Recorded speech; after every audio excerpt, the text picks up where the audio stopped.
Hey guys, and welcome to a new video. So I do a lot of painting, but this is my first painted sign. While I have painted words on a handful of occasions, it's never been the main focus of a painting until now. So I started out by lightly sanding the sign and then covering it with some white paint to get more of a solid base, then went on to draw the sketch. Now, a lot of this painting was trial and error. I did learn a lot from this. First of which was I wish I would have just painted the sign a solid white first. My original thinking was that I did the sketch on my iPad, overlaid on top of a picture of the sign, so I was using the previous words to guide where my letters should be placed. And while that did work, it would have been so much easier in the long run had I just made the white solid and then used tracing paper on top. But at the end of the day, I don't mind the learning experience, and at least I know for the next time. Now, because this was a new experience, I wanted to keep the colors simple. I started off with my main color.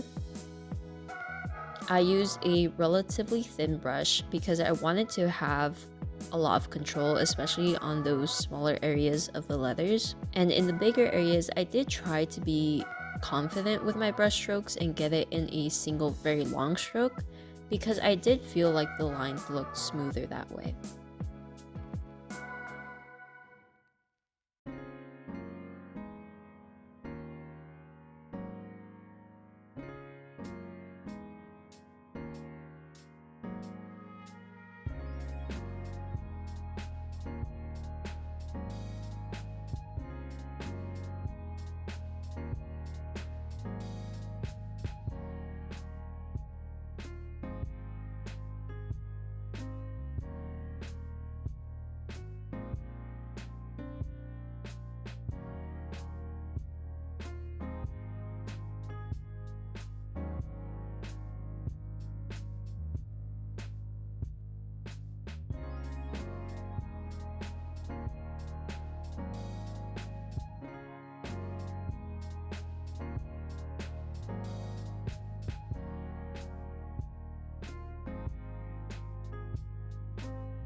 And I did 2 layers of this blue before I started realizing that it was becoming a lot darker than I wanted it to be.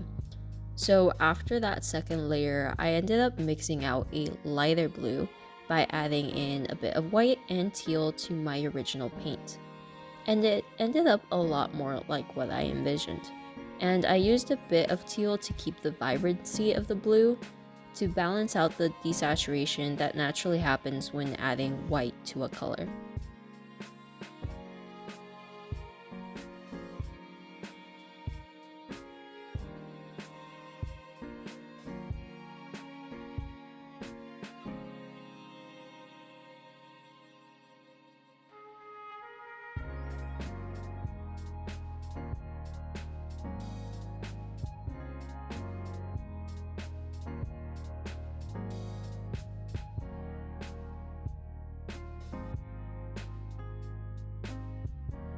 Going into this painting, I knew I wanted blue as the main color, and to avoid any headaches in choosing what color would be best as the secondary color, I simply chose to go with the complementary to blue, which is orange.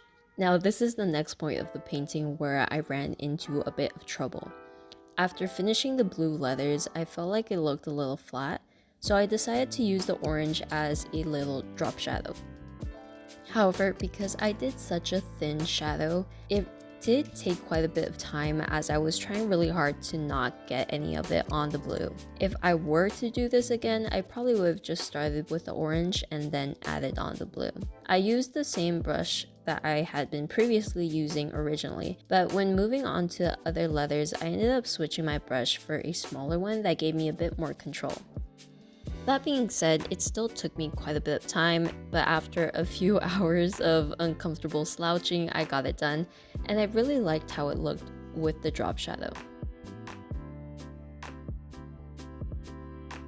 Now, using that same orange, I went on and painted the rest of the leathers. It did take quite a bit of layers just to get a solid color with that orange, simply because the yellow I used to mix the color was quite transparent. On the very thin lines, however, for both the drop shadow and in the word I'm painting now, I did my best to create the lines with as thick of a layer of paint I could do, simply to avoid having to go over it again.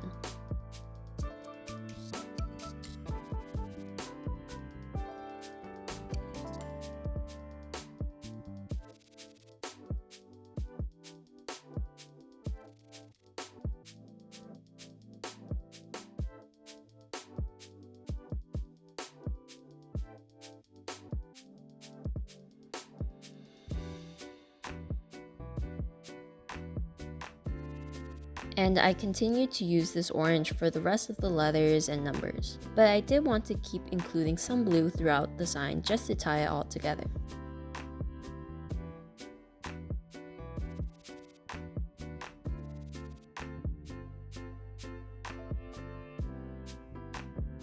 While painting the numbers and later adding in white to clean it up, I did realize they were a bit thin compared to everything else I had going on, so I did end up making them a bit thicker later.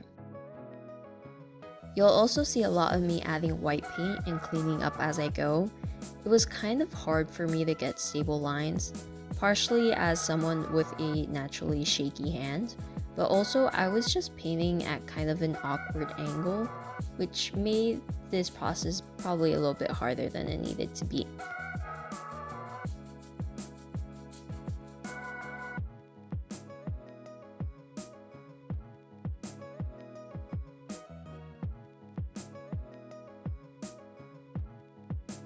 And for some reason, the hardest part of this painting was painting this thin orange line beneath the word. For the life of me, I could not make it look not wonky. And I probably ended up spending more time on this line than painting any of the other numbers or letters. Once I had painted that line, I felt like I needed another one beneath the welcome to balance it out. I quickly drew one out and decided to paint it with blue because although the blue takes up such a large portion of this painting, it still felt like it was missing more from the rest of the sign. And this little line, luckily, was so much faster and easier than the orange one. Not sure on the logic there, but I was pretty happy with how it balanced out. And with that, I felt pretty comfortable with the painting and moved on to the most tedious part of the sign, which was just making the background a solid white color.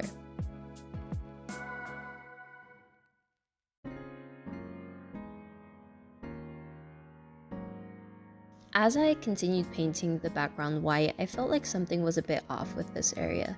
So I ended up adding a bit of blue as a drop shadow. However, I'm still not quite sure how I feel about it. Let me know your guys' opinion. But I do like it more with the blue drop shadow than without.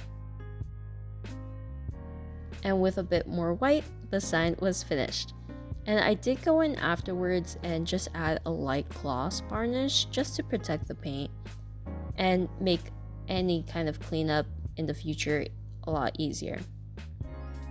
Thank you guys so much for watching, and I'll see y'all in the next video.